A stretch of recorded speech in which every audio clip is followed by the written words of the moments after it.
யூடியூபில் காகித சக்தி செய்திகளை காணுங்கள். காகித சக்தி செய்திகளுக்காக செய்திகள் வாசிப்பவர் சவுந்தரராஜன். அதிமுக ஸ்ரீபெரும்புதூர் கிழக்கு ஒன்றியம், ஸ்ரீபெரும்புதூர் மேற்கு ஒன்றியம் மற்றும் ஸ்ரீபெரும்புதூர் நகரத்திற்குட்பட்ட பூத் கமிட்டி தொடர்பான கள ஆய்வுக் கூட்டம் 13/6/2025 அன்று மாலை 4 மணி அளவில் ஸ்ரீபெரும்புதூரில் உள்ள சத்யம் கிராண்ட் ஹோட்டலில் காஞ்சிபுரம் மாவட்ட கழக துணை செயலாளரும் ஸ்ரீபெரும்புதூர் ஒன்றியம் பெண்ணலூர் பகுதி ஒன்றிய குழு உறுப்பினரும் முன்னாள் மாவட்ட கவுன்சிலருமான போந்தூர் எஸ் செந்தில்ராஜன் அவர்கள் தலைமையில் அவரது ஏற்பாட்டில் நடைபெற்றது. இக்கூட்டத்தில் அதிமுக காஞ்சிபுரம் மாவட்ட பூத் கமிட்டி பொறுப்பாளரும் முன்னாள் அமைச்சருமான முனைவர் எஸ் வைகை செல்வன் அவர்களும், காஞ்சிபுரம் மாவட்ட கழக செயலாளரும் முன்னாள் அமைச்சருமான வி சோமசுந்தரம் அவர்களும், அனைத்துலக எம்ஜிஆர் மன்ற துணை செயலாளரும் தூத்துக்குடி மாவட்ட பூத் கமிட்டி பொறுப்பாளரும் முன்னாள் நாடாளுமன்ற சட்டமன்ற உறுப்பினருமான காஞ்சி பன்னீர்செல்வம் அவர்களும், குன்றத்தூர் மேற்கு ஒன்றிய கழக செயலாளரும் ஸ்ரீபெரும்புதூர் தொகுதி முன்னாள் சட்டமன்ற உறுப்பினருமான மதனந்தபுரம் கே பழனி அவர்களும் கலந்து கொண்டு பூத் கமிட்டி தொடர்பான பல்வேறு ஆலோசனைகளை வழங்கினர்.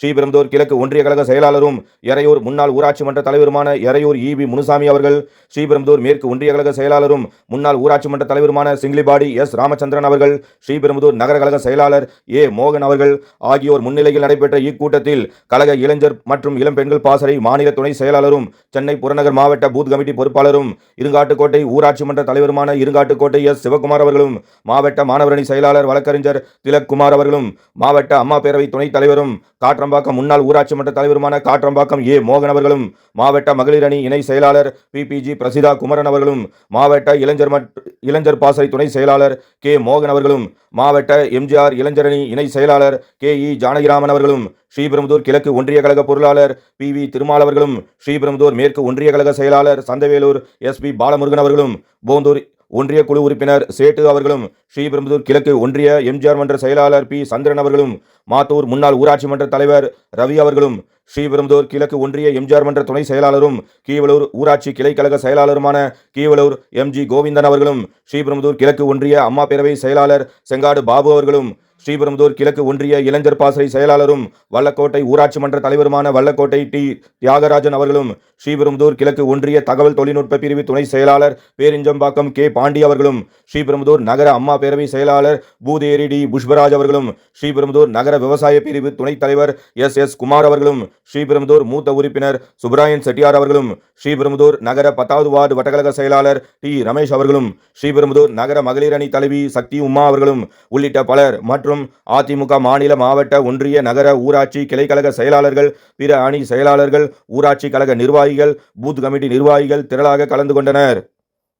எடப்பாடி அவர்கள் சொன்னதை செயல்படுத்துகிற கள போராட்டம் பண்ண சாதிக்க முடிஞ்சுதா என்னன்றத அவங்களே சொல்லுவாங்க.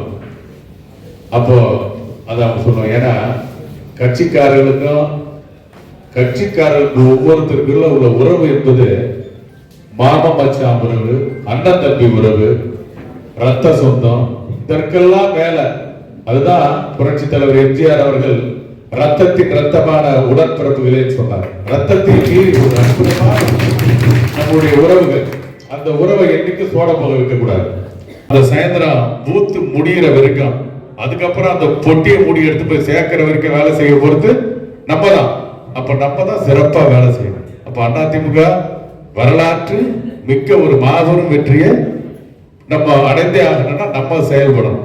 தலைவர்கள் சொல்றத கரெக்டா செயல்படுத்தினா போதும். அவங்க கொடுக்கிற ஐடியாஸ் அதை அப்படியே பயன்படுத்தினா போதும். திரும்பவும் நானே தான் இருப்பேன் அந்த ஊர்ல, நான் தான் பண்ணுவேன்னா கிட்டத்தட்ட எனக்கு 54 வயசு ஆயிடுச்சு. கிட்டத்தட்ட 25 வருஷம் எங்க அப்பா இருந்து அதுல இருந்து வந்திருக்கு. நமக்கே இப்போ பேசும்போது தொட நடக்குது, இதெல்லாம் நடக்குது. ஏன்னா வியாதிகள் வந்துகிட்டே இருக்கு. அப்போ அடுத்த தலைமுறை கொஞ்சம் வாய்ப்புகளை கொடுத்து அவங்களுக்கு ஓட காலையில இருந்து சாயந்தரம் வரைக்கும் செயல்பட இப்ப முடியுமா? இப்ப இருக்கிற 72. அதனால கொஞ்சம் வழியை விடும். இன்னும் கொஞ்சம் பிளெக்சிபிளா நீங்க எல்லாம் செயல்பட்டா எனக்கு நான் தான் திரும்ப சொல்றேன். நம்ம அதாவது இந்த அதிமுக புரட்சி தலைவர் ஆரம்பிச்ச பிறகு எனக்கு தெரிஞ்ச 1977 கிருஷ்ணன் ஒரே ஒரு இது எஸ்சி தொகுதி, இன்ன வரைக்கும் ஆதி திராவிடர் தொகுதி. என்ன 1977 கிருஷ்ணன் எம்எல்ஏவா தர்காஸ் திருமுடிவாக்கம் கிருஷ்ணன் அவருக்கு தான் சீட்டை கொடுத்தாரு, வெற்றி பெற்றார். அதுக்கு பிறகு ஸ்ரீபெரும்புதூர் எப்பவுமே கூட்டணிக்கு போயிடும். ஏன்னா இங்க கட்சி அந்த அளவுக்கு பலப்படல அப்படின்றத தீர்மானிச்சு காங்கிரஸ் கொடுத்துருவாங்க. புதுசா ஆரம்பிச்ச அன்னைக்கு ஆரம்பிச்ச ஒரு கட்சி விடுதலை சிறுத்தைகளுக்கு தொலைக்காட்சி பெட்டியில கூட கொடுத்துட்டாங்க. அவ்வளவு கேவலமான நிலையில இந்த ஸ்ரீபெரும்புதூர் தொகுதி இருந்தது. அதை மாத்துறது நான் என்னைக்கு இந்த பக்கம் ஸ்ரீபெரும்புதூர் தொகுதி ஒன்றிய செயலாளர் ஆனோம், இந்த பக்கம் அந்த பக்கம் பழனியான வந்தாங்க. அதுக்கப்புறம் தான் புரட்சி தலைவர் அம்மா 2011 இந்த தொகுதி அதிமுக கோட்டை தான் அப்படின்னு 49,000 வாக்குகள் வித்தியாசத்தில் அன்னைக்கு இருந்த பெருமாள் ஜெயிச்சார். அதோ பழனி என்ன அது வந்து இருக்காரு. 2016 அண்ணன் வராது.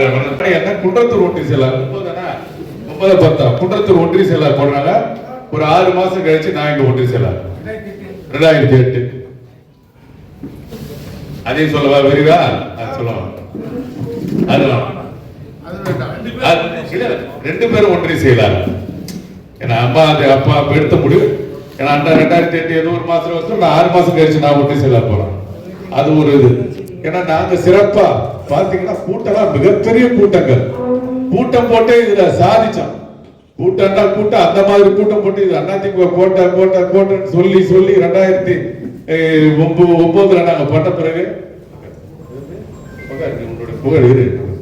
அப்படி பண்ண பிறகுதான் 2011 நான் ஒரு ஒன்றிய செயலாளர், இவரு ஒரு ஒன்றிய செயலாளர். நாங்க நினைச்சுக்கிறேன் எங்களுக்கு தான் சீட்டு கிடைக்கணும். எதுக்குமே வராத பாணி அந்த சீட்டு வாங்கி போயிட்டார் 2011. பெரும்பாலும் நீங்க வீடு வீடா அந்த 10 பேரை நம்பி மட்டும் நம்ம எல்லாருமே சேர்ந்து உழைச்சா மீண்டும் ஸ்ரீபெரும்புதூர் தொகுதி அனைத்து இந்திய அண்ணா திராவிட முன்னேற்ற கழக கோட்டையாகும். இந்த பூத் கமிட்டி ஆலோசனை கூட்டத்துக்கு நிறுவன தலைவர் புரட்சி தலைவர் எம்ஜிஆர் இருக்கும் இடத்தை நோக்கி யோசனை சென்று மக்களை சந்தித்து 2020 சட்டமன்ற தேர்தல் வெற்றிக்கு நம்ம பாடுபட வேண்டும் என்று சொன்னால், இன்றைக்கு தமிழகத்தில் ஆளுநர் முதலமைச்சர் மு க ஸ்டாலின் அவர்கள் மக்கள் எந்த திட்டம் செய்யவில்லை, சொன்னதெல்லாம் செய்யவில்லை. 520 வாக்குகள் சொன்ன முதலமைச்சர் மு க ஸ்டாலின் அவர்கள் மக்கள் செய்ய எந்த திட்டம் செய்யவில்லை சொன்னால், அவர் சொன்னதுதான் எதுவும் செய்யல. இன்றைக்கு அந்த எடப்பாடியார் முதலமைச்சர் இருக்கின்ற போது 4 ஆண்டு காலத்தில் மக்கள் எவ்வளவு திட்டங்களை கொடுத்தார்கள். நாங்கள் இந்த பகுதிக்கு ஸ்ரீபெரும்புதூர் குன்றத்திற்கு ஒரு தொகுதி உள்ள அனைத்து 90 ஊராட்சிகளும் 3 பேராட்சிகள் இருந்த அந்த காலத்தில் எல்லா ஊராட்சிகளும் வேலைகள் அந்த எடப்பாடியத்தை சொல்லி நம்முடைய ஊராட்சிகளுக்கு 2 வருடத்துக்கு கொண்டு வந்து தார் சாலைகள், சிவன் சாலைகள், பல்வேறு சாலைகளை கொண்டு வந்து அமைத்தோம். அப்படிப்பட்ட முதலமைச்சர் எடப்பாடியார் அவர்கள் இங்கே விளக்கமாக சொன்னார்கள், தெளிவாக சில பிரச்சனைகளை சொன்னார்கள். இந்த பூத்து கமிட்டியுடைய நோக்கமே தயவு செய்து உங்கள் அனைவருக்கும் புரிந்து கொள்ள வேண்டும் என்று நான் பணிவன்போடு உங்களை தெரிவித்துக் கொள்வது, இந்த கழகத்தை வழிநடத்திக் கொண்டிருக்கின்ற அண்ணன் பொதுச் செயலாளர் அவர்கள் அவருடைய தொகுதியிலே அவருடைய ஒன்றியத்திலே எடப்பாடியிலே இன்றைக்கு ஒவ்வொரு பூத்துக்கும் அவர் பூத்து கமிட்டி அமைத்திருக்கிறார்கள். அவரே சில இடங்களில் சென்றிருக்கிறார்கள். 9 பேர் இணைந்து வந்திருக்கிறார். இது எதுக்கு நான் இதை சொல்றேன்னு கேட்டீங்கன்னா, இது இன்னைக்கு நேற்று அவர் பண்ணல. அம்மா இருக்கிற காலத்தில் அவர் தொகுதியிலே அவர் மாவட்ட செயலாளர் போதோ மத்திய செயலாளராக இருக்கும் போது செயல்முறை விளைவுதான். எந்த தேர்தலில் நம்ம வெற்றி வாய்ப்பு அடைந்தாலும் கூட அவர் எவ்வளவு ஓட்டுல ஜெயிச்சாருன்றீங்க? 1 லட்சம் ஓட்டுல ஜெயிச்சாருங்க. நீ கவலைப்படக்கூடாது. இன்னைக்கு இந்த பணியை நம்ம செய்ய சொன்ன காரணம், நீங்க ஒவ்வொரு ஒன்றிய செயலாளருக்கு துணையா இருந்து இந்த பூத்து கமிட்டியை அங்கங்க நீங்க அமைச்சு கொடுத்தா, இந்த தொகுதியில் யாரை அந்த எடப்பாடி அடையாளை காட்டினாலும் 50,000 ஓட்டுல நம்ம வெற்றிக்கிறோம். மீண்டும் தமிழகத்திலே புரட்சி தலைவர் அம்மாவின் ஆட்சி எடப்பாடியார் தலைமையிலே நாங்கள் அமைத்து காட்டுவோம் என சூளுரைத்து வருகை தந்திருக்கக்கூடிய கழகத்தினுடைய பொறுப்பாளர்களே, பத்திரிகை நண்பர்களே, உங்கள் அத்துணை பேருக்கு முதற்கண் நன்றி கலந்த வணக்கத்தை நான் முதலிலே தெரிவிக்க கடமைப்பட்டிருக்கிறேன். ஒரு அற்புதமான ஆலோசனை கூட்டம். இந்த ஆலோசனை கூட்டம் எதற்கு என்பது எல்லாம் உங்களுக்கு தெரியும். ஏன்னா கடந்த 6 மாதமா நம்ம இந்த வேலையை தான் நம்ம பார்த்துக்கிட்டே இருக்கிறோம். பூத் கமிட்டி அமைக்கின்ற பணி. இந்த பூத் கமிட்டி அமைக்கின்ற பணியில 9 பேரை நாம நியமிக்கணும். இதுதான் தலைமை சொல்லி இருக்கு. நம்ம ஆளுங்க என்ன நினைக்கிறாங்கன்னா, நாங்க கட்சியில புரட்சி தலைவர் எம்ஜிஆருடைய காலத்துல இருந்து இருக்கிறோம். எங்களை எடுத்துட்டு நீங்க இளைஞர்கள் போடுறீங்களே, அப்ப எங்க கட்சி என்ன ஆகுறது? இதுதான் கிராமத்துல நடக்கிற பிரச்சனை. இது எந்த பிரச்சனையும் இல்லை. உங்களுக்கு உண்டான பதவி, உங்களுக்கு உண்டான தகுதியை எல்லா அளவும் முனை அளவும் கூட குறையாது. ஆனால் இந்த இயக்கத்திற்கு இளைஞர்கள் வேண்டும். இந்த இயக்கத்திலே புதிய ரத்தம் பாய்ச்ச வேண்டும். அந்த இளைஞர்களை உருவாக்க வேண்டும் என்பதற்காக தான் இன்னைக்கு ஒவ்வொரு பூத்திலும் 40 வயதுக்கு உட்பட்டவர்களை நம்ம பூத்து கமிட்டியில போறோம். நம்ம செந்தில்ராஜன் பேசும்போது கூட சொன்னாரு, நீங்க எல்லாருக்கும் நம்ம எல்லாம் சுகர் இருக்குது, பிபி இருக்குது, 1 மணி நேரம் மேல வேலை செய்ய முடியல, ஓடி ஆடி வர முடியல, பல்வேறு பிரச்சனை எல்லாம் இருக்குன்னு சொல்லி இருக்கிறார். இருந்தாலும் கூட இந்த இயக்கம் புரட்சி தலைவர் அம்மா அவர்கள் சொன்னார்களே, எனக்கு பின்னாலும் இந்த இயக்கம் 100 ஆண்டு காலம் ஆட்சி கட்டளையில இருக்க மக்களுக்கு சேவை செய்ய வேண்டும் சொன்னார்கள். அப்ப நமக்கு பின்னால யார் வரணும்? இளைஞர்கள் வரணும். அந்த இளைஞர்களை இப்பொழுது நம்ம தயார்படுத்தினாதான் பிற்காலத்தில் இன்னும் 10 ஆண்டுகள் பொறுத்து 15 ஆண்டுகள் கழித்து அவர்கள் அந்த பொறுப்புக்கு வந்து இந்த இயக்கத்தை வழிநடத்த முடியும். அதுக்காக தான் இப்ப நம்ம போடுறோம். 9 பேரை போடுறது சிரமம் சொன்னார் ஒன்றிய செயலாளர் செங்கில்பாடி ராமச்சந்திரன். மாவட்ட செயலாளர் எங்களை அப்பப்ப கடிக்கிறாருன்னு வேற சொல்லி இருக்கிறார். என்ன ஒரு 9 பேரை நியமிப்பது சிரமமான வேலை, அதை நாங்க ஒத்துக்கிறோம். இருந்தாலும் நம்ம கிராமத்துல நம்மளால போட முடியல, நகரத்துல எப்படி போடுவோம்? நல்லா நினைச்சு பாருங்க. இன்னைக்கு கிராமத்தை பொறுத்தவரை ஒவ்வொரு பூத்திலேயும் குறைஞ்சபட்சம் 800 வாக்குல இருந்து 1200 வாக்குகள் இன்றைக்கு ஒரு வாக்குச்சாவடியில் இருக்கு. கண்ணை முடிக்கணும் அதிமுகவுக்கு ஓட்டு போடுறவங்க 300 ஓட்டு வீடு. கண்ணை முடிக்கணும் போறோம். நீங்க போய் கேட்கலாம் கூட, ஓட்டே கேட்கலாம் கூட 300 ஓட்டு நம்ம வாங்கலாம்.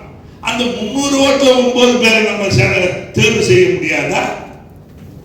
மனசு இருக்கணும். இந்த இயக்கம் மீண்டும் வெற்றி பெற வேண்டும் என்ற எண்ணம் இருக்கணும். கட்சி ஜெயிச்சாதான் நம்ம அது ஞாபகம் வச்சுக்கணும். ஆகவே நம்ம வந்து அந்த 9 பேர் நம்ம குடும்பத்தில் இருக்கலாம், இல்ல பேங்க் தலைவரா இருந்திருப்பாரு, அவங்க புள்ள இருக்கலாம், அவங்க பொண்ணு இருக்கலாம். இன்னைக்கு நம்ம 10 ஆண்டு காலம் 2011 இருந்து 21 வரை 10 ஆண்டு காலம் இந்த தொகுதியை சட்டமன்ற உறுப்பினர் இருந்திருக்கிறாங்க. எவ்வளவு பலனை அனுபவிச்சிருப்பாங்க.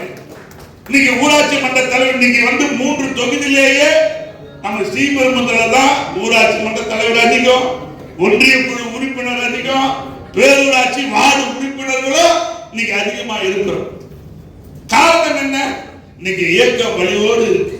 இன்னைக்கு நம்ம வழிநடத்த, நம்ம இந்த ஒன்றியத்தை வழிநடத்தக்கூடிய பாஸ் செந்தில் இருக்கிறார். அவரு இப்பதான் கொஞ்சம் எல்லாரும் போட்டு காசு இருக்கிறார். ஒரு 9 பேர் நம்ம தேர்ந்தெடுத்து அவர்களை வந்து நம்ம இயக்கத்துல கொண்டு வந்து அவங்கள வந்து ஒரு குரூப் போட்டோ எடுத்து அனுப்பும்.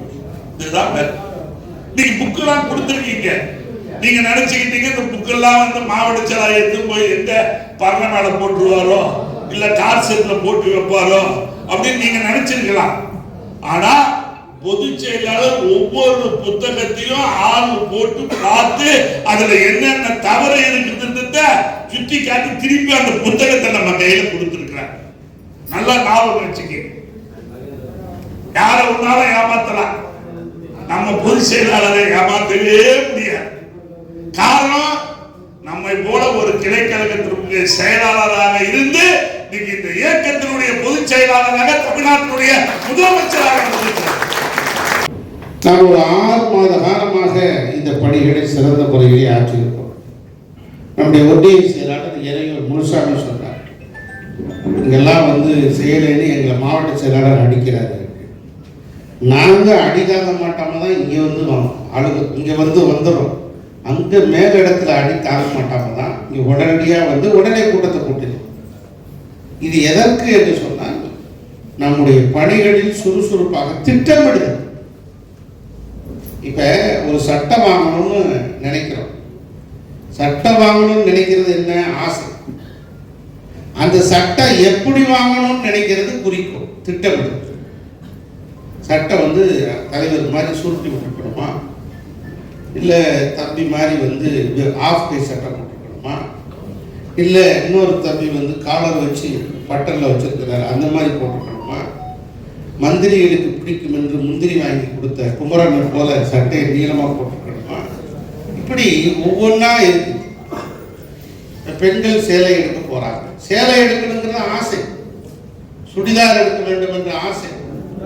ஆனால் எப்படி இருக்க வேண்டும், எந்த கலரில் இருக்க வேண்டும், என்னென்ன டிசைனில் இருக்க வேண்டும் என்பது திட்டமிடுது. இதுதான் நம்ம அதிமுக ஆட்சிக்கு வரணும் அப்படிங்கிற ஆசை எல்லாருக்கும் இருக்கா? எல்லாரும். அதை ஒருத்தர் மட்டும் சொல்லக்கூடாதுல்ல, அது எல்லாரும் சொல்லணும். அவ்வளவுதான். அப்ப அதிமுக ஆட்சிக்கு வரணும், எடப்பாடியார் முதலமைச்சர் ஆகணும், எல்லாருக்கும் ஆசை இருந்தா கைதட்டுங்க. ரொம்ப நன்றி. எப்படி ஆகுது? காலையில் 8 மணிக்கு போய் ஸ்டாலின் வர்றதுக்கு முன்னாலே நம்ம கதவை திறந்து அவர் முதலமைச்சர் நாற்காலியில் உட்காந்துடலாமா? எப்படி ஆகுது? கோட்டையை பிடிக்கிறது. அதுதான் குறிக்கும், அதுதான் திட்டமிடும். எங்க ஊர்ல ராமசாமி ஒரு நாடாளுமன்ற உறுப்பினர் இருந்தார், புரட்சி தலைவர் எம்ஜிஆர் காலத்தில். அவர் நாடாளுமன்ற உறுப்பினர் ஆன உடனே அவர்கிட்ட எழுத பிடிக்கவே தெரியாது, கஷ்டப்படுவார். ராமசாமிக்கு ராமசாமி அவர் தலைவருடைய செல்வாக்கால் எம்பி நாடாளுமன்றம் போனார். போனவர் காலையிலே 8 மணிக்கு போயிட்டார்.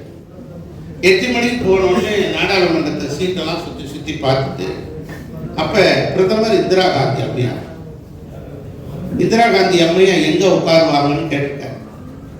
இந்த இடத்துல தான் உட்காருவாங்க, இந்த சேர் தான் பிரைம் மினிஸ்டர் ஆஃப் இந்தியா அப்படின்னு சொல்லியிருக்காங்க. எதிர்த்த மாறி இருக்கிற சீட்ல துண்டை போட்டுட்டு போயிட்டாரு. 10 மணிக்கு தானே கூடும், போய் 8 இட்லி 6 வடையை சாப்பிட்டு நம்ம உட்காருவாங்க ரொம்ப சாப்பிட்டு திருப்பி வந்தார். வந்தா நாடாளுமன்றமே ஃபுல்லா இருக்கு, எதிர்த்த மாதிரி எதிர்கட்சி தலைவர் உட்கார்ந்துருக்காரு. துண்டு போட்டு போன நானும் நீ எப்படியா உட்கார்றேன்னு சட்டை போட்டுட்டேன்.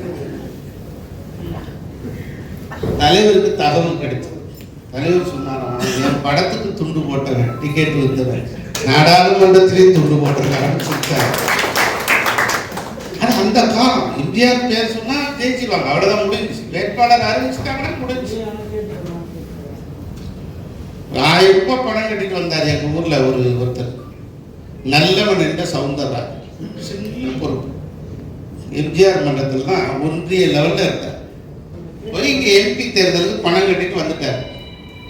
கடையில வெத்தலைப்பா கடையில எங்க ஊர் கிராமத்துல சோடா குடிச்சிட்டு இருக்கும்போது செய்தி, அப்ப டிவி கிடையாது, ஆகாசவாணி செய்திகள் வாசிப்பது சரோஜ் நாராயணசாமி. அப்ப இப்ப விருதுநகர், அப்ப சிவகாசி நாடாளுமன்றம், சிவகாசி ஒவ்வொரு தொகுதியா சொல்றாங்க. சிவகாசி நாடாளுமன்ற தொகுதியினுடைய அதிமுக வேட்பாளராக நல்லவன் என்ற சவுந்தரராஜன் அறிவிக்கப்பட்டிருக்கிறான்னா, அவன் சோடா குடிச்சு தலைவர்கிட்ட கேட்டாங்க, நல்லவன் சவுந்தரராஜன் நீங்க கொடுத்திருக்கீங்களா? போந்தூர் செந்தில்ராஜன் சீட்டு வேணும்னு கேட்கிறாரு, அவங்க கொடுத்துருக்கலாம்ல, நீங்க தெரியாத யாரோ ஒருத்தருக்கு கொடுத்துட்டீங்களே அப்படின்னு சொல்லி கேட்ட உடனே அவர் சொன்னார், நல்லவன் என்ற பேருக்காகத்தான் கொடுத்தேன். அவர் எப்படி தலைவர் முதலமைச்சரான உடனே பத்திரிகையாளர் கேட்டாங்க, தலைவரே நீங்கள் நடிகர் என்றதுனால முதலமைச்சர் ஆனீங்க. அவர் சொன்னார், நடிகர் என்ற காரணத்தினால் மக்களிடத்தில் எளிதில் அறிமுகம் ஆனேன், நல்லவன் என்ற காரணத்தினால் மக்களின் முதலமைச்சர். இத பல நடிகர்கள் புரிஞ்சுக்கிறது, நடிச்சுட்டா ஃபேமஸ் ஆயிடும். இப்ப நான் தினந்தோறும் டிவியில வரேன், எங்க பார்த்தாலும் விமானத்துல பார்த்தா, ட்ரெயின்ல பார்த்தா, ஐயா டிவியில வருவீங்க நல்லா பேசுவீங்க கேட்குறாங்க. அதனால நான் வெற்றி பெறுவலாம் அப்படின்னு சொல்ல முடியாது. இருந்தாலும் அதுக்கு என்ன செய்யணும், மக்களிடத்துல பழகணும், அவரிடத்துல அறிமுகம் ஆயிட்டேன், அவரிடத்துல நல்ல பேர், நல்ல மனுஷங்கிற ஒரு எண்ணம் உருவாக வேண்டும். அப்பதான் வாக்காளர்கள் வாக்களிப்பாங்க. வெறுமனே ஒரு பிம்பத்தை கட்டமைத்து விட்டால் 1-2 வாக்குகள் கிடைக்கும். வெற்றி பெறுகிற அளவுக்கு வருமா? மக்கள் நீதி மையம் ஒரு கட்சி தொடர்ந்தார் கமலஹாசன். மக்கள் நீதி மையம் இடதுமுள்ள வலதுமுள்ள மையத்தில் இருக்கிற கடைசியில ஒரு எம்பி சீட்டுக்காக அறிவாலயத்தில் போய் துண்டு போட்டு கீழே உட்கார்ந்து படுத்து கட்சியவே அடமானம் வச்சிருக்காங்க. ஆக சாதாரண விஷயம். ஆகவே புரட்சி தலைவர் எம்ஜிஆர் காலத்துல யாரெல்லாம் வேட்பாளரை அறிவிக்கிறாங்களோ அவங்கெல்லாம் வெற்றி. வேட்பாளர் தான் முடிஞ்சு போச்சு, போய் சர்டிபிகேட் வாங்கிட்டு வந்துடலாம். அது மாதிரி புரட்சி தலைவர் அம்மாவுடைய காலகட்டத்திலே அப்படி வந்தது. இப்ப எல்லாம் பல வளர்ச்சி அடைந்து விட்டது இந்த சமூகம். அப்ப ரேடியோ மட்டும்தான், இப்ப டிவி மட்டும் இல்ல, பேஸ்புக் இருக்கு, யூடியூப் இருக்கு, நம்ம ட்விட்டர் இருக்கு, எவ்வளவோ டெக்னாலஜி வளர்ந்துருச்சு, உடனுக்குடன் பார்க்கறாங்க.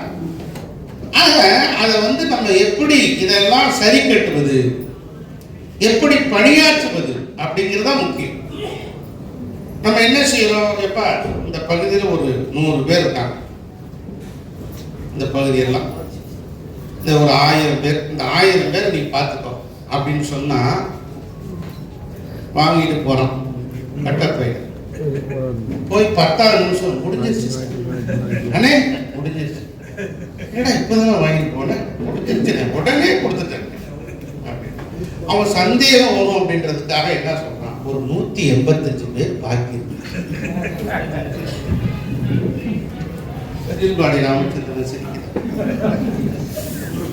ஒரு 180, நம்ம 185 பேர் 200ன்னு சொல்லல, 150ன்னு சொல்லல, 185 பேர் பாக்கி இருக்கணும்னு கரெக்டா தான் கொடுத்துருப்பானோ அப்படின்னு நினைக்கணும்ன்றதுக்காக சொல்றான். நம்பவும் முடியல, நம்ப இருக்கவும் முடியல. கடைசியில பார்த்தா ரிசல்ட் 0. நான்லாம் தேர்தல் ஓட்டுப்பதிவு முடிஞ்சு, தேர்தல் எண்ணிக்கை முடிஞ்சு, வெற்றி வாய்ப்பு இழந்து கவலையோடு மாடியிலிருந்து கீழே இறங்கி வந்துகிட்டே இருக்கேன். இந்த தடவை இப்ப இவர் 1000 ஓட்டுல போனாரு, நான் 8000 ஓட்டுல வந்துகிட்டே இருக்கும்போது ஒருத்தர் சொல்றான், அண்ணே அவளை அடுத்து நீங்க தானே. நான் தோற்றதை பத்தி கூட கவலைப்படுற, நான் யோசனை பண்ணிட்டு வரேன். என் பொண்டாட்டி சொன்னாலே அகலத்தான் வைக்காதீங்க, அதை வித்துருங்க, இதை வித்துருங்க, அதை பண்ணுங்க, இதை பண்ணுங்கன்னு ஒரு எமோஷன் ஆகாதீங்க, ஒரு போட்டு கேளுங்க, முடிஞ்ச அளவுக்கு பண்ணுங்கன்னு சொன்னதை கேட்டீங்களா?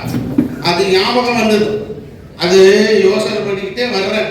அவன் சொல்றான், அண்ணே அடுத்து நீங்க தானே, நெருக்கத்தில் இருக்கீங்கண்ணே, இன்னும் 5 வருஷம், 45 வயசுனா அப்புறம் 5 வயசு 50 வயசு ஆயிடும். ஒவ்வொரு 5 வருஷம் ஒரு தடவை அவன் போட்டு தட்டான்னா 5 வருஷம் காத்திருப்பான். என்ன தலைவர், 5 வருஷம் காத்திருப்பான். இப்ப 2 தடவை என்னை போட்டு தட்டான்.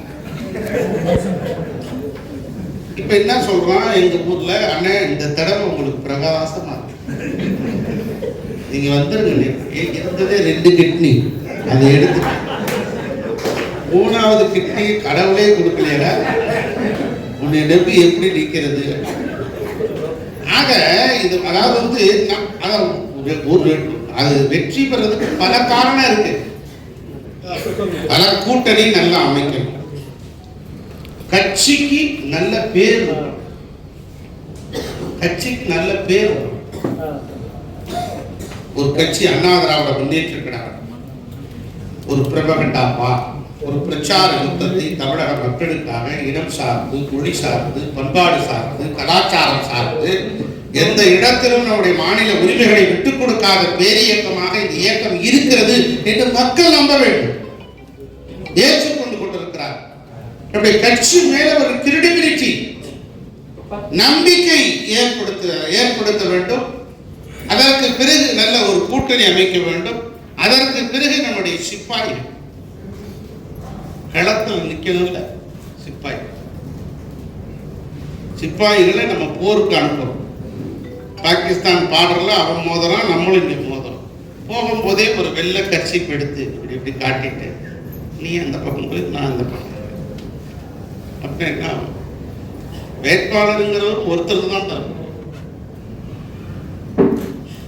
நான் எங்கள் ஊரில் சொல்லுவேன், யார் வேணாலும் வாங்கி முயற்சி பண்ணு, நீயும் முயற்சி பண்ணு, நானும் முயற்சி பண்ணுறேன். யாருக்கு கிடைச்சாலும், உனக்கு கிடைச்சா நான் வேலை செய்கிறேன், எனக்கு கிடைச்சா நீ வேலை செய்ய. யாருக்கும் போட்டி, யாரும் எல்லாரும் முயற்சி பண்ணுங்க. வேட்பாளர் இவர் தான் வேட்பாளர், அவர் தான் வேட்பாளர். யாரார் தகுதி உள்ளது தப்பி பிழைக்கும், வெற்றிடத்தை காற்று நிரப்பும். அதான் முயற்சி பண்ணுங்க. அதை விட்டுட்டு வேட்பாளர் வருகிற போதே பின்னால் இருந்துட்டு அவன் சமுதாயத்துக்கு திருப்பி பார்த்தோன்னா எல்லாம் உங்களுக்கு தானே, வேற மாதிரி கை காட்டினேன் அண்ணே, இப்படி கை காட்டினேன், இவன் பின்னால் வந்துட்டு அப்படிங்கிற சொந்த அனுபவங்க. Not a joke, fact. நான் அனுபவப்பட்டேன். ஆக இப்படியெல்லாம் கடந்து வருகிறது இந்த தேர்தல். இது ஒரு தனி மனிதன், வைகை செல்வனோ, சோமசுந்தரமோ, காஞ்சி பன்னீர்செல்வமோ, மதுரைந்தபுரம் பழனியோ, போந்தூர் செல்வமோ இல்லை. இது சார்ந்து இருக்கிற இயக்கம் இருக்கிறது. இந்த இயக்கத்திற்காக கொள்கை இருக்கிறது. இந்த கொள்கையோடு லட்சியம் இருக்கிறது. எண்ணற்ற உங்களை போன்ற லட்சக்கணக்கான பேர்கள், கோடிக்கணக்கான பேருடைய தியாகம் இருக்கிறது, உழைப்பு இருக்கிறது, தன்னலமற்ற அர்ப்பணிப்பு இருக்கிறது. இதையெல்லாம் வீணாய் விடக்கூடாது. அதுதான் முக்கியம். நம்ம கிட்ட இப்ப பூத்து கமிட்டி அமைக்கின்ற பணிகள் இப்ப நம்ம எப்படி திட்டமிடுறோம்? 9 நிர்வாகிகள், 9 நிர்வாகிகளுக்கு இவ்வளவு ஓட்டு. அவங்க கரெக்டா இது யார் அதிமுக ஓட்டு, இது யார் திமுக ஓட்டு, இது யார் மாற்று கட்சி ஓட்டு, இது யார் நடுநிலையாளர் ஓட்டு அப்படிங்கிறத திட்டமிடுறோம். திமுக ஓட்டுக்கிட்ட போய் அண்ணே மறந்துறாங்க, ரெட்டையில போட்டுருங்க, போடுவானா போடுவானாமா, வேஸ்ட், விடலுக்கு இறைத்த நீர். அவங்ககிட்ட நம்ம போக வேண்டியது. நமக்கு யார், நம்ம ஓட்டை பார்த்துக்கணும், நமக்கானவர்களை பார்த்துக்கணும், நடுநிலையாளர்களை பார்த்துக்கணும், அதை கேன்வாஸ் பண்ணி வாங்கிட்டு வரணும். அதுதான் ஒரு திட்டமிடு. நீங்க நாம ஓட்டு ஏற்றுறாங்க, இந்த பக்கம் திமுக குரூப் இருக்கு, இந்த பக்கம் நம்ம குரூப் அண்ணா திமுக, நான் உட்கார்ந்துருக்கேன், அந்த பக்கம் திமுக வேட்பாளர் உட்கார்ந்துருக்கேன். நம்மளும் நோட்டு வச்சிருக்கோம், அவரும் நோட்டு வச்சிருக்கோம். இந்த 12வது பூத்துல 260 ஓட்டு நம்ம லீடிங் வாங்குவோம் அப்படின்னு திமுக காரன் சொல்றான். நம்ம கேட்டேன், என்னப்பா எல்லாம் உங்களுக்கு தானே, எல்லாம் பாருங்களேன், எல்லாம் அவன் சொன்ன மாதிரி 260 அவனுக்கு போயிடுச்சு. அதாவது நம்ம தெரிய திட்டமிட்டு பரீட்சைக்கு படிக்கணும். பரீட்சைக்கு படிக்கணும்னா பாட புத்தகத்தை படிக்கணும். மாலை முரசு, மக்கள் குரல், தினத்தந்தியை படிச்சுட்டு போய் பரீட்சைக்கு எழுதுனா பெயில தான் பொது அறிவு வேணா வரும். பரீட்சைக்கு படிக்கணும். அதனால திமுக பார்த்தீங்கன்னா கரெக்டா அந்த ஓட்டு தேர்தல் பணிகளை எப்படி செய்வது, அவன் பகுதியில் எவ்வளவு ஓட்டு இருக்கு, அந்த கணக்கா அந்த வேலையை மட்டும் அதை செய்வான். நம்மளால ஆர்ப்பாட்டத்துக்கு வர்றீங்க, போராட்டம்னா வர்றீங்க, உண்ணாவிரதம்னா வர்றீங்க, ஆலோசனை கூட்டம்னா வர்றீங்க, அவ்வளவு உழைப்பு நம்ம கட்சி மாதிரி கிடையாது. உங்களை மாதிரி ஈடுபாடு இந்த உலக அரசியலே கிடையாது. நம்மள மாதிரி உழைப்பு எந்த இயக்கமும் பண்ணல. நம்ம கட்சியிலிருந்து திமுகவுக்கு போன ஆளுங்க சொல்லுவாங்க, அண்ணே அங்கெல்லாம் நம்ம மாதிரி இல்லைண்ணே, நம்மள மாதிரி வேலை இல்லைண்ணே, நம்மளை பார்த்து அவன் பயப்படுறாங்க அப்படின்னு சொல்லி. நேற்று ஒரு அமைச்சர் விமான நிலையத்தில் பார்த்தார், அதிமுகவிலிருந்து போன திமுகவுக்கு போன அமைச்சர்கள் தான் நல்லா வேலை செய்யறீங்க அப்படின்னு சொல்லி பாராட்டாங்க. நம்ம அந்த அளவுக்கு உழைப்பாளிகள், திறமைசாலி, அது திட்டமிடணும், அவ்வளவுதான். நமக்கு அதை சொல்லி கொடுத்தா போதும். எல்லாரும் துப்பாக்கி சொல்றதுக்கு எடுத்த உடனே பயிற்சி எடுத்துருக்காங்க. பயிற்சி தான், பயிற்சி முயற்சி. முடிந்தால் முயற்சி செய்யும், முடியவில்லை என்றால் பயிற்சி செய்யும். அதான் விஷயம். இப்ப இது பயிற்சி. இந்த பயிற்சியில நம்ம என்ன செஞ்சிருக்கோம்? 217 பூத்துல தப்பு பண்ணி எங்க ஊர்ல தான் கிராமத்துல சொல்லுவாங்க, வேண்டா வெறுப்பா பிள்ளைய பெற்று காண்டாமிருகன்னு பேர் வச்சாங்க. உள்ள வேணும்னு எவ்வளவு பேர் தவா இருக்கும். வேண்டா வெறுப்பா பிள்ளைய பெற்று காண்டாமிருகன்னு பேர் வச்சாங்க. அது மாதிரி வயசு 45 வயசு 50 வயசு எல்லாம் போட்டு இது இங்க இருக்கக்கூடியவர்கள் நீங்களாம் தியாகிகள். அளப்பெரிய தொண்டு செய்த இந்த இயக்கத்தினுடைய வளர்ச்சிக்காக ஒவ்வொருத்தரும் உழைச்சிருக்கீங்க. ஆனா அடுத்த தலைமுறை வரணும் இல்லையா? எங்க ஊர்ல சொன்னார் ஒருத்தர், அண்ணே எல்லாம் எங்கேஜா போடுங்கன்னு சொல்றீங்க, சின்ன பசங்களா போடணும், எப்ப பார்த்தாலும் போன் பண்ணா அவன் கிடைக்கவே மாட்டாங்க. நான் சொல்ல எங்கேஜ்னா எங்கேஜா தான் இருப்பான், எங்கேஜ் அவனை பிடிச்சி கூட்டுவான் அப்படின்னு சொல்லி இந்த குரூப் போட்டா 9 பேர் எடுக்கவே முடியல. இந்த நவகிரகங்கள் 9 நவகிரகங்களை பார்த்தேன்னா ஒண்ணு பார்த்துட்டு இருக்குமா? இது ஒண்ணு பார்க்க, அது ஒண்ணு, அதை ஒண்ணு பார்க்க, இது இப்படி பார்க்க. ராகு பார்க்குதுன்னா கேது வேற பக்கம் திரும்பிடும். சனி ஒரு பக்கம் பார்க்குதுன்னா அந்த பக்கம் சுக்கிரன் இன்னொரு பக்கம் பார்க்கும். அந்த பக்கம் குரு ஒரு பக்கம் பார்க்குதுன்னா செவ்வாய் ஒரு பக்கம் பார்க்கும். என்ன தம்பி? சூரிய ஒரு பக்கம் பார்க்குதுன்னா புதன் ஒரு பக்கம் பார்க்கும். அதே மாதிரி தானே குரு போட்டான்னா 3 பேர் மட்டும் அன்னைக்கு வர மாட்டான். எவ்வளவு பேர் பாதிக்கப்பட்டிருக்காங்க யாரும் வரல.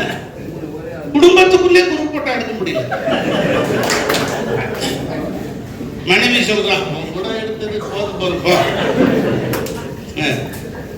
நம்பி நான் வந்ததுக்கு இதெல்லாம் தேவையா? தம்பியை கூப்பிட்டா அவன் என்ன நினைக்கிறான், இவன் மட்டும் நல்லா இருக்கானே அப்படின்னு அவன் வரமாட்டான்.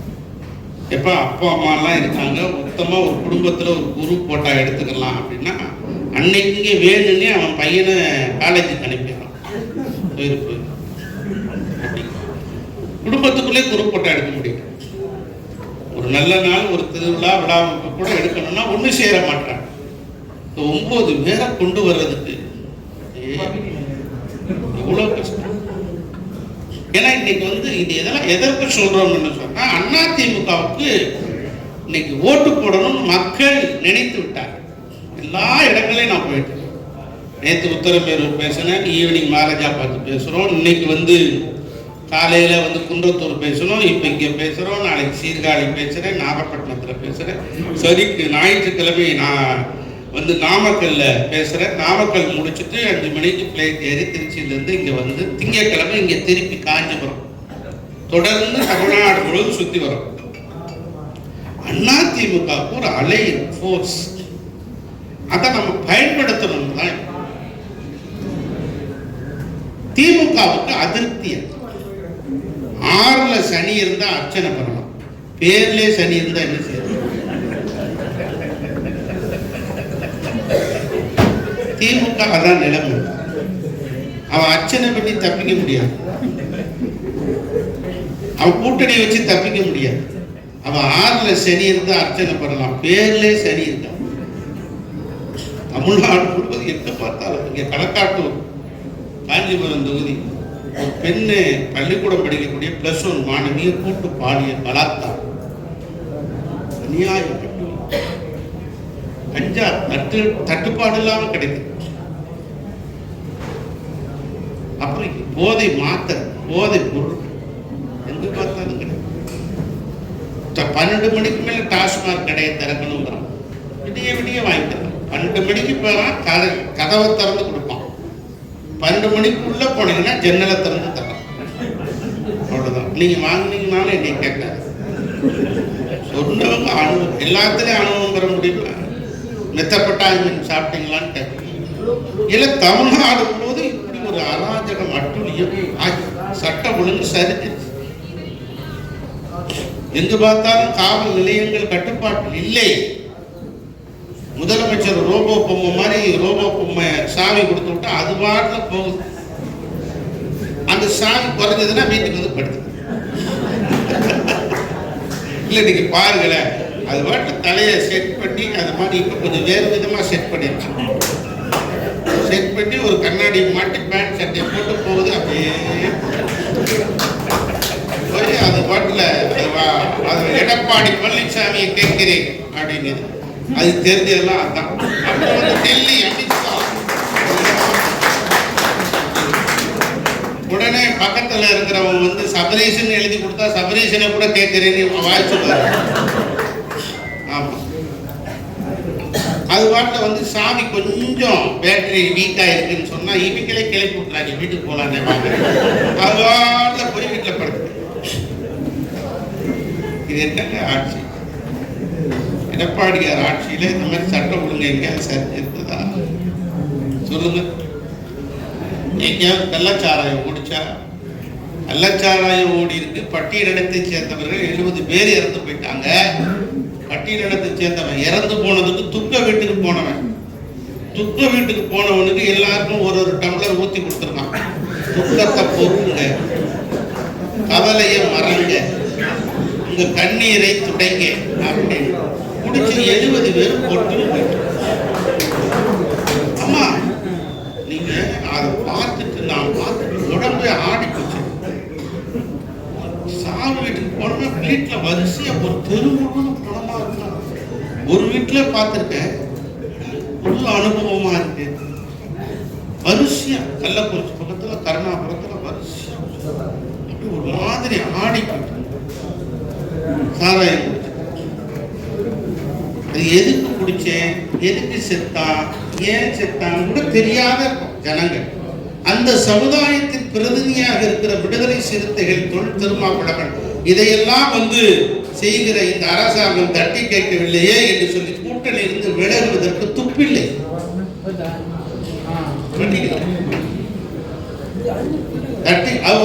கூட்டணி எல்லாம் ஒன்னா இருக்காங்க. கூட்டணி என்று சொன்னால் என்ன அர்த்தம் அதை முதல்ல புரிஞ்சுக்கிட்டு. கூட்டணினா தேர்தல் நேரத்தில் எல்லாரும் பொது எதிரி வீழ்த்துவதற்கு எல்லாம் ஒண்ணு சேரும். நானும் ஒருத்தர் சேர்ந்ததும் பிடிக்கலைன்னு வச்சு தேர்தல் நேரத்தில் கூட்டணி போட்டுக்கிறது வார்த்தை எல்லாம் ஒண்ணு சேரும். பொது எதிரி திமுக வீழ்த்தம் அப்படின்னு இதை முதல்ல கண்டுபிடிச்சவர் யார் தெரியுமா? ராஜாஜி தான்.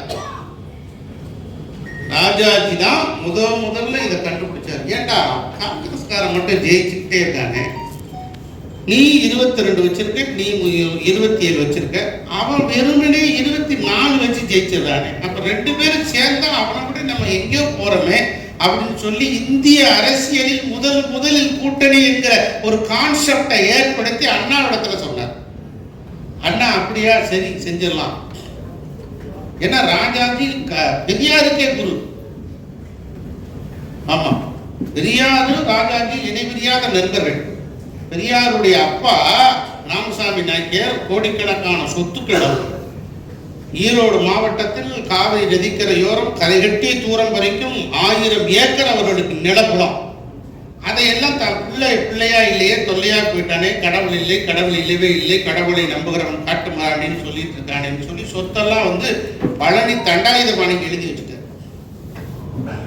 உடனே அவர் அவங்க அப்பா இறந்து போன உடனே பத்திரத்தெல்லாம் பார்த்துட்டு பெரியார் தான் ராஜாஜிட்ட கேட்டிருக்காரு, சொத்தெல்லாம் முருகனுக்கு எழுதி வச்சுட்டாரு, என்ன செய்யறதுன்னு கேட்டார். பத்திரத்தெல்லாம் எடுத்துட்டு வாழ்ந்தார். பத்திரத்தெல்லாம் எழுதி வந்துட்டு சொன்னார், அவர் வந்து பழனி தண்டாயுதபாணி கோயில் எழுதல, சொத்தெல்லாம் தண்டாயுதபாணி முருகன் கோயிலுக்குன்னு எழுதியிருக்காரு. அதனால உன் வீட்டிலே முருகன் கோயிலை கட்டி அதுக்கு தான் சொந்தம்னு நீ சொன்னேன்னா உனக்கு சொத்து வந்துடும் ஐடியா.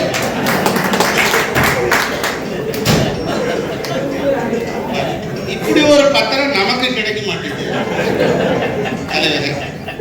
இப்படி ஒரு பத்திரம் நமக்கு கிடைச்சிருந்தா எப்படி இருக்கும்? அதான், அதாவது வந்து பழனி அதான் வக்கீலுங்கெல்லாம் பார்த்தீங்களா, பழனி தண்டாயுதபாணி முருகன் கோயில், தண்டாயுதபாணின்னு எழுதல, தண்டாயுதபாணி அப்படின்னு எழுதியிருக்க. தண்டாயுதபாணி கோவிலுக்கு என்னுடைய கீழ்கண்ட 1000 ஏக்கர் சொத்துக்கள், எனது உடைமைகள் எல்லாம் சொந்தம்னு எழுதியிருக்க. பழனின்னு எழுதியிருந்தா சிக்கல் வந்துடும். அதனால உன் வீட்டிலே ஒரு தண்டாயுதபாணி கோயிலை கட்டினேன்னா அதுக்கு சொந்தம் வந்துடும், இந்த சொத்தெல்லாம் நீயே வச்சுக்கலான்னு ஐடியா கொடுத்தோம். அவர் தான் இந்த கூட்டணி ஐடியா கொடுத்தார். அண்ணா என்ன பண்ணாரு, வா அப்படின்னு சொன்னார். யாரு? ராஜாஜி என்ன சொன்னார்? என்னுடைய எதிரி யார்? என்னுடைய வாழ்க்கை முழுவதும் மை லைஃப் டைம் எனிமி அப்படின்னா கம்யூனிஸ்ட். அந்த கம்யூனிஸ்ட் கட்சிகளோட கூட்டணி இருந்துச்சு அண்ணாவோடு, அதோட இணைஞ்சிட்டார். தேர்தல் நேரத்தில் தானே பொது எதிரி நமக்கு காங்கிரஸ் தானே வீழ்த்தணும் அப்படின்னு சேர்ந்தாங்க. சுதந்திரா கட்சி, நீங்க காங்கிரஸை எதிர்க்கிறீர்களே, சுதந்திரா கட்சி ஆதரிக்கிறீர்களே அப்படின்னு அண்ணா கிட்ட கேட்டாங்க. அண்ணா என்ன சொன்னார் தெரியுமா? என் வீட்டுக்குள்ள பாம்பு நுழைஞ்சிருச்சு, அதனால ஒரு தடியை தேடுங்க. சுதந்திரா கட்சியினுடைய தடி இருந்துச்சு, எடுத்து அடிக்கிறேன். அதுக்காக தடி இல்லையே அந்த இல்லையே நினைக்கூடாது. சுதந்திரா தடி இருந்ததை அடிச்சுட்டேன், பாம்பை கொள்ளணும், அதான் முக்கியம் அப்படின்னு மக்கள் ஏற்றுக்கொண்டார்கள். ஆட்சி பீடத்தில் பேரறிஞர் அண்ணா முதலமைச்சராக வரடா. நம்ம பிஜேபி கூட சேர்ந்துட்டோம். பல பேர் பல விமர்சனங்கள் செய்வார். மம்தா பானர்ஜியும் கம்யூனிஸ்ட் நேர் எதிரி. இந்தியா கூட்டணியில ஒன்னா இருக்காங்க, பாத்தீங்களா? என்னமா பார்த்திருக்கீங்களா? இந்தியா கூட்டணியில ஒன்னா இருக்காங்க. காங்கிரசும் கம்யூனிஸ்டும் கேரளாவில் Pinarayi Vijayan for left party in communist and Congress நேருக்கு நேர் எதிரிகள். ஆனால் இந்தியா கூட்டணியில 2 பேரும் ஒன்னா. சந்திரபாபு நாயுடு பிஜேபி கூட ஒட்டுமில்லை உறவுமில்லைன்னார். இன்னைக்கு பிஜேபி 3 முறை விலகி போயிட்டார். அடல் பிஹாரி வாஜ்பாயோடு அமைச்சரவையில் இருந்தார். அப்போது என்ன செஞ்சாங்க? இப்ப ஒண்ணு சேர்ந்து பவன் கல்யாணோட சேர்ந்து ஆட்சியை பிடிச்சிட்டார். நிதிஷ்குமார் 4 முறை பிஜேபி கூட இனிமேல் ஒட்டுமில்லை உறவுமில்லைன்னார். அவரோட கூட்டணி வச்சு நாடாளுமன்றத்தில் மிகப்பெரிய வெற்றியை படித்து விட்டார் பீகார் சீஃப் மினிஸ்டர் நிதிஷ்குமார். ஏன் காஷ்மீர், ஜம்மு காஷ்மீருடைய உள்துறை அமைச்சராக கூட்டணி அரசாங்கம் இருக்கிற போது இருந்தவர் முஃப்தி முகமது சையத், இஸ்லாமிய மக்களுடைய மிகப்பெரிய ஒரு போராளியாக திறந்தவர். அவருடைய மகள் தான் மெஹபூமா முஃப்தி. அந்த மெஹபூமா இஸ்லாமிய கட்சி யாரோட கூட்டணி வைத்தது? பிஜேபி கூட்டணி வச்சிருந்தது. இப்படி பல. ஏன் இதே திமுக பாஜக பண்டாரம் பரதேசின்னு சொன்னார் கர்நாடகா, அவரோட கூட்டணி வச்சு மத்திய அமைச்சராகி முரசொலி மாறன் கடைசி மூச்சு இருக்கிற வரைக்கும் இலாக்கா இல்லாத அமைச்சராகி இருந்து 1 வருஷம் அப்போலோவிலே இருந்து அரசாங்க செலவெல்லாம் பார்த்துட்டு இறந்து போய் சுடுகாட்டுக்கு போற வழியிலே டிக்ளேர் பண்ணிட்டான், இனிமேல் பாஜகவோட கூட்டணி இல்லை. கூட்டணி என்பது தேர்தல் நேரத்தில் நம்ம கொள்கை என்பது வேறு. நமக்குன்னு ஒரு கொள்கை இருக்கா இல்லையா? இப்போ உங்களுக்குன்னு ஒரு கொள்கை. தம்பி பேர் என்ன பேரு? சொல்லக்கூடாதா? சேட்டு, உனக்குன்னு ஒரு கொள்கை, எனக்குன்னு ஒரு கொள்கை. ஆக இப்ப நம்ம கட்சியில இணைஞ்சு இந்த அதிமுக கொள்கையை ஏற்றுக்கொண்ட 2 பேரும், அதான் முக்கியம். ஆகவே நம்ம கட்சிக்குன்னு ஒரு கொள்கை இருக்கு, லட்சியம் இருக்கு.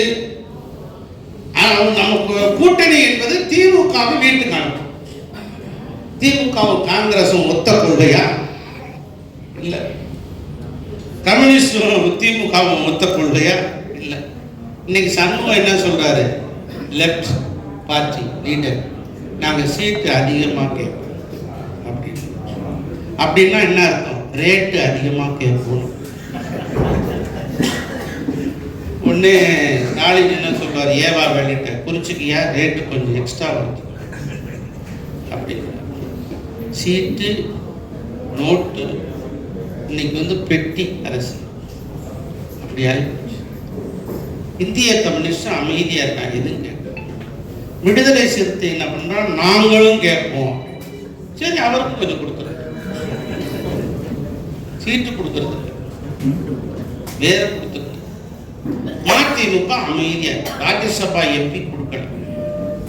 அதனால அவன் பொங்கிட்டு அவன் ஒரே வைகோக்கே கொடுத்துட்டு இருக்க முடியாது, வேறு ஆளுங்களுக்கு கொடுக்குறான். ஆகவே அவங்க ஒரு புகைச்சல் இருக்கிறார். இப்படி அந்த கட்சிக்குள்ள பல்வேறு சிக்கல். திமுகவை சேர்ந்தவர்களே என்ன நினைக்கிறாங்கன்னா, இவங்க இன்னொரு முறை வரக்கூடாதுன்னு நினைக்கிறாங்க.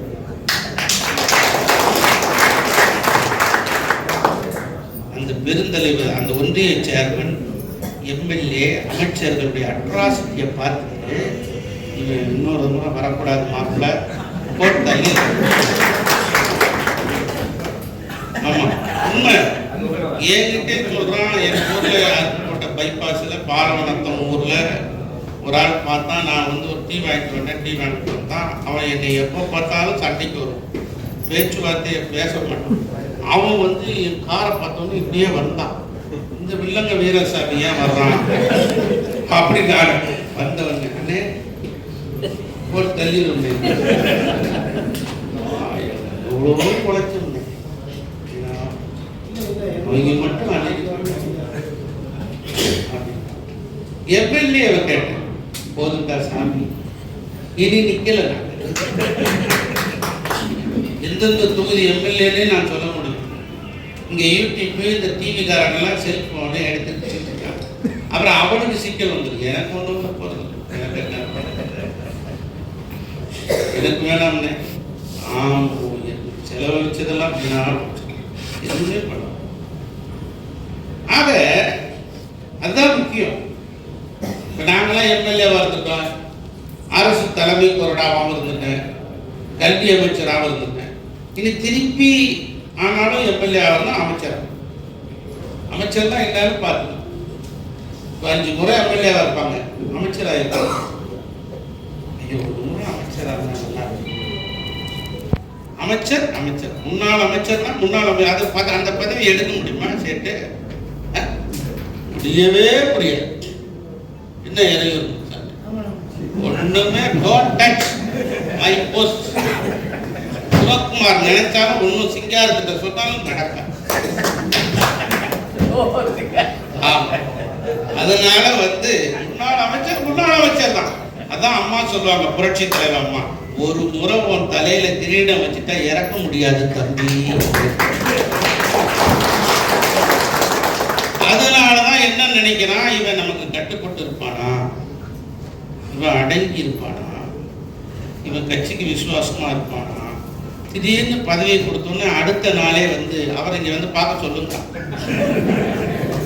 நேற்று வரைக்கும் காலையில காய்கறி வாங்கிட்டு வந்தியடா, இன்னைக்கு இப்படி சொல்றியடா அப்படின்னு சொன்னான். அது அப்ப இது இப்ப வந்து பார்க்க சொல்ல. அரசியலையும் சினிமாவிலையும் அப்படித்தான். சினிமாவில் சான்ஸ் கேட்டு வந்துகிட்டே இருப்பான். பெரிய ஸ்டார் ஆகினா டைரக்டர் அவன் வீட்டில் போய் உட்காந்துக்கலாம். அதனால அது 2வது விஷயம். நம்ம வந்து உதவி செஞ்சுக்கிட்டே இருக்கணுங்க.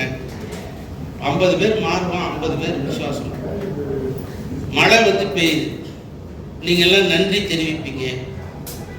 நீங்க வந்து எல்லாரும் சேர்ந்து அந்த மழைக்கு ஒரு விளம்பரம், ஒரு பக்கம் விளம்பரம் கொடுப்பீங்க. பெய்தா கடமை கதறவன் உதிக்கிறது. ஏதாவது நீங்க ஏதாவது சொல்லுவீங்க, இந்த உலகம் தோன்றியதிலிருந்து உதிக்கிறது, வெளிச்சத்தை தருகிறது. காரிருள் மறைந்து சந்திரன் தோன்றுகிறது. எப்போதும் கடமை செய்யும். மனித பிறப்பு நம்ம வாழ்கிற வரை நம்மளால் இயன்ற உதவிகளை செய்து கொண்டே இருக்க வேண்டும். இல்லாதவர்களுக்கு உதவ வேண்டும். இருப்பவர்களை ஏற்றம் வருகிற வரை தூக்கி விட வேண்டும். அதுதான் நம்முடைய கொள்கை. அதில் எந்த மாற்று கருத்து கிடையாது.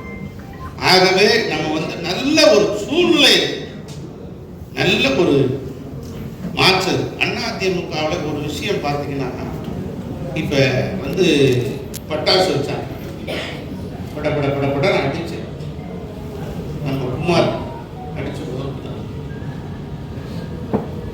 நீங்க எங்க ஊர்ல கடை வீதியில முந்தா நாள் பட்டாசு வச்சாங்க. 10,000 வாழா ஒரு 20-30 நிமிஷமா, அரை மணி நேரமா அடிக்கணும். கடை வீதியில் இருக்கிறவன் சொல்றான், இந்த பயிருக்கு எப்ப பாரு ஏதாவது பண்றானுங்கயா, அண்ணாதிமுக சோர்ந்து போகல. அந்த அம்மாவுக்கு பிறகு இருக்காதுன்னு நினைச்சோம். அவங்க பாட்டு டாப்ல வந்துட்டாயா, கடையில் நல்லா காதல் எனக்கு. ஏன்னா கண்ணாடி திறந்து தானே உட்காந்து நிக்குது வண்டி. இது சாதாரண விஷயம் இல்லை. நீங்க 4 பேரை மெயின்டைன் பண்றது கஷ்டம். 4 பேர் வண்டியில ஏறி உட்காந்துருக்கான். நம்ம வண்டியிலேருந்து இறங்கணும், ஏதாவது சாப்பாடு வாங்கி கொடுக்கணும், அவன் நல்லது கெட்டது பார்க்கணும். இல்லைன்னா நமக்கு பிடிக்காத வண்டியில் ஏறிடும். அப்புறம் வந்து அண்ணே உங்களை பத்தி அப்படி சொன்னானே இப்படி சொன்னானே அப்படியா அவனும் கேட்க ஆரம்பிச்சான்னு வச்சுங்க, இவனுக்கு சந்தோஷம் அப்படி இப்படி சொல்லிட்டே இருப்பான். அப்புறம் கொஞ்ச நேரம் இருந்துச்சு அவன் தெய்வம்னு வச்சுக்கோ, மோசப்பையனே நீ தானே நல்ல தெய்வமே, நீ நல்ல தெய்வமே அப்படின்னு டிக்கிட்டு வந்துடும். ஆக இவ்வளவு பேர் நீங்க திரண்டு இருக்கீங்க, இந்த இயக்கத்தை நம்பி இருக்கிறீர்கள், எங்களுடைய அழைப்பை ஏற்று வந்திருக்கிறீர்கள். ஒரு செந்திலும் நம்ம அண்ணன் பழனி அண்ணன் கேட்ட உடனே வந்திருக்கீங்க, மாவட்ட செயலாளர் சோமசுந்தரம் வந்திருக்கீங்கன்னா இதுதான் இந்த இயக்கத்திற்கு கிடைத்த வெற்றி. சாதாரண விஷயம் இளைஞர்கள் அப்படி இப்ப வந்து எடப்பாடியார் மீண்டு வரணும்னு சொல்லி எல்லாம் நம்ம ஏற்றுக்கொண்டு நிக்கிறோம். ஒரு தலைவர் உறுதியோடு இருக்கிறார். ஒரு தலைவர் வந்து என்ன அம்மா இறந்து போன பிறகு தலைவரானார், முதலமைச்சர் 3 மாசம் தான் இருப்பாருங்க அப்படின்னா அவரை பார்த்த உடனே அண்டர் எஸ்டிமேட் போட்டுட்டான். ஆனா அவர் அப்படியே தள்ளிட்டே 18 எம்எல்ஏ நம்பிக்கையில்லா தீர்மானம் கொடுத்துட்டான், கான்பிடன்ஷியல் மோஷன். அதுல ஜெயிச்சார். 18 எம்பி எதிராக ஓட்டு போட்டவுடனே தகுதி நீக்கப்பட்டார். தகுதி நீக்கம் பண்ண பிறகு இடைத்தேர்தல் வந்தது. இந்த இடைத்தேர்தலில் அவன் ஜெயிக்கலைன்னா ஆட்சி கவுத்துரும். மினிமம் 9ல இருந்து 10 பேராவது ஜெயிக்கணும், இல்லைன்னா ஆட்சி முடிஞ்சிடும். அதை தக்க வைக்கிறது. அதுக்கு பிறகு வந்து ரெட்டலையை முடக்கிறாங்க, பல சிக்கல்கள் வருது, சோதனை வருது, தலைமை மாறுது. அப்புறம் அவர் வர்றாரு, இவர் வர்றாரு, எல்லாம் வர்றாரு.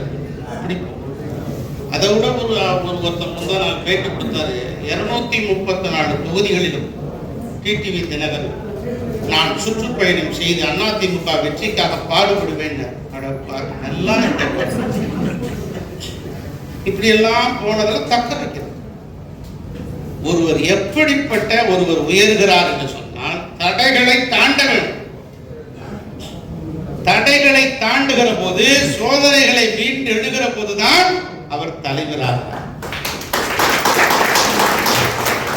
ஈஸியா எளிதா போய் வர்றதில்லை. எங்களுக்கெல்லாம் நாங்கள் இந்த இடத்துல மேடையில் உட்காந்துருக்கோம், நீங்கெல்லாம் கீழே உட்காந்துருக்கோம். இந்த மேடைக்கு வர்றதுக்கு நாங்கள் எவ்வளவு ரத்த காயம் அடைஞ்சிருக்கோம்னு உங்களுக்கு சொல்ல வேண்டியது. நாங்களும் கீழே தான் உட்காந்துருக்கோம். எவ்வளவோ படாதப்பட்டு அடி வாங்கி உதவாங்கி அங்கே பண்ணி இங்கே பண்ணி இந்த இடத்துக்கு இப்போ சொந்தில் சொன்னோம் 25 வருஷமாச்சு. ஒரு இன்ச்சு பை இன்ச்சா எங்கள் அப்பா தான் சொல்லுவார், ஓடு ஓட முடியலையா நடக்க முடியலையா தவள முடியலையா ஊர்ந்து போ, அப்படி கொஞ்சம் கொஞ்சமா நகர்ந்து போ. எந்த கட்டத்தில் முன்னேறிட்டே அதான் அதுதான் ஒரு வெற்றியாளருக்கு அடங்கு. எவ்வளவோ அந்த சோதனைகளை கடந்த ஒரு பொறுப்புல முட்டையிலிருந்து பட்டாம்பூச்சி வெளிவருது. இதை பார்த்துக்கிட்டே இருங்கன்னு சொல்லி வாத்தியார் வெளியே போயிட்டு நான் வந்தவேன்னு போனேன். மாணவர்கள் உங்களை மாதிரி உட்காந்துருக்காங்க, முட்டையை வச்சு முட்டை உடைச்சி அந்த பட்டாம்பூச்சி வெளிவருது. முட்டை கூட்டில் இருந்து உடைச்சு வெளியே வருகிற போது ரத்தம் சிந்துகிறது.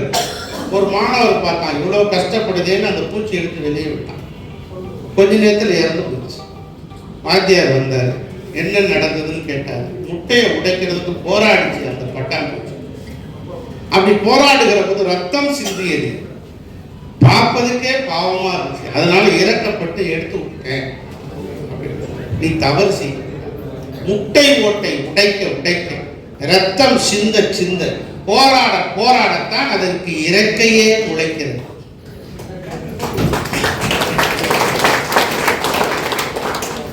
நாங்கெல்லாம் காளிமுத்தண்ணன் கூட போவோம். அவர் துணை பொதுச் செயலாளர், நான் வந்து இலக்கிய அணி துணை செயலாளர் மாநிலம். இப்ப அவரை உள்ள விட்டுருவாங்க கட்சி ஆபீஸ்ல, ஒரே கூட்டம். அவர் நினைச்சாருன்னா இவர் தம்பியை விடுங்க, அவரை விடுங்கன்னா விட்டுருவாங்க. ஆனா அவர் அமைதியா உள்ள போயிடுவார். அதுக்கு பிறகு முட்டி மோதி வரும்போதுதான் இப்படித்தான் வரணும் வைகை. நான் ஒவ்வொரு முறையும் உன்னை கூட்டிட்டு போய் விட முடியாது. இப்ப காஞ்சியா இருக்கிறாரு சோமசுந்தரம், அவருடைய சிஷியன்.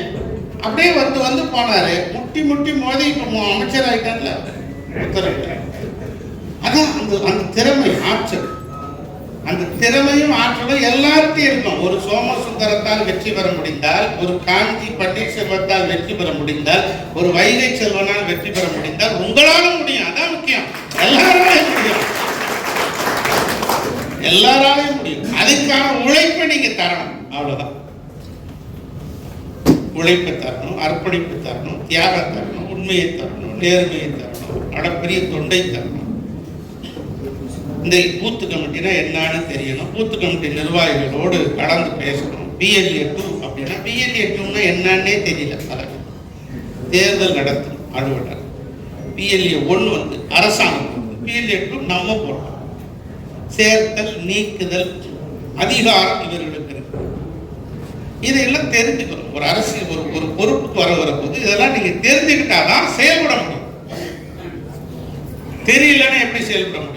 ஆகவே வீடு கொண்டு எழுந்து தவறுகளை, சிறு சிறு குறைகளை நீங்கள் அதெல்லாம் நிவர்த்தி செய்து இன்னும் 3 நாள் உங்களுக்கு டைம் தரும். ஒருத்தர் 1 வாரம்னாரு, ஒருத்தர் 1 மாசம்னாரு, அதெல்லாம் கிடையாது. 72 மணி நேரம், 72 ஹவர்ஸ்ல வங்காள விரிகுடா கடல்ல இருந்து புயல் வரும்னு சொல்லுவாங்க. அது மாதிரி 72 ஹவர்ஸ்க்குள்ள நீங்க எல்லாத்தையும் கொடுத்துருக்கணும். குரூப் போட்டாமல் எடுத்து கொடுத்துருக்கணும்.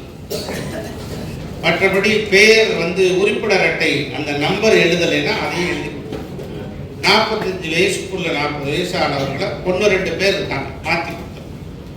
எல்லாம் தயார் செய்து கொடுத்து விடுங்கள். வெற்றி உங்களது. எல்லாருக்கும் வாய்ப்பு. MLA ஆகலாம், MP ஆகலாம், அமைச்சர் ஆகலாம், கூட்டுறவு தலைவர் ஆகலாம், இப்படி வந்து இன்னும் ஒன்றிய பெருந்தலைவர் ஆகலாம். எல்லாத்தையும் விட என் தொகுதியில் நான் உழைக்கிறேங்க, எனக்கு வாய்ப்பு MLA ஆகவே முடியாதுன்னு நினைக்காதீங்க. ராஜ்யசபா MP தனபால் கூட கவுன்சிலர் தான். 91 அவர் MLA. ஆமா, வந்து எங்கள் வீட்டிலலாம் வந்து பார்ப்பார். என்னென்ன ஓகே, வாய்ப்பு இருக்கிற போது அப்படி எங்கே போனாலும் வருவார், கூட வருவார். பொதுக்குழுவுக்கு பாஸ் கொடுப்பேன். அம்மா நூற்றாண்டு விழாக்க பாஸ் என்கிட்ட வாங்கி கார் எவ்வளோ கஷ்டம். இன்னைக்கு MP ஆகலையா? எல்லாருக்கும் அந்த வாய்ப்பு. நிலவர பணியில் நம்பிக்கையான நிறுவனம் GRS என்டர்பிரைசஸ் பெரியபாய்மார்க்கு வடமதுரை எண்ணகுப்பம் ரோடு. அனைத்து இசைகளும் கற்க சிறந்த இடம் வேப்பம்பட்டு AJ மியூசிக் அகாடமி, அப்ரோ பார்மசி மேல்தளத்தில்.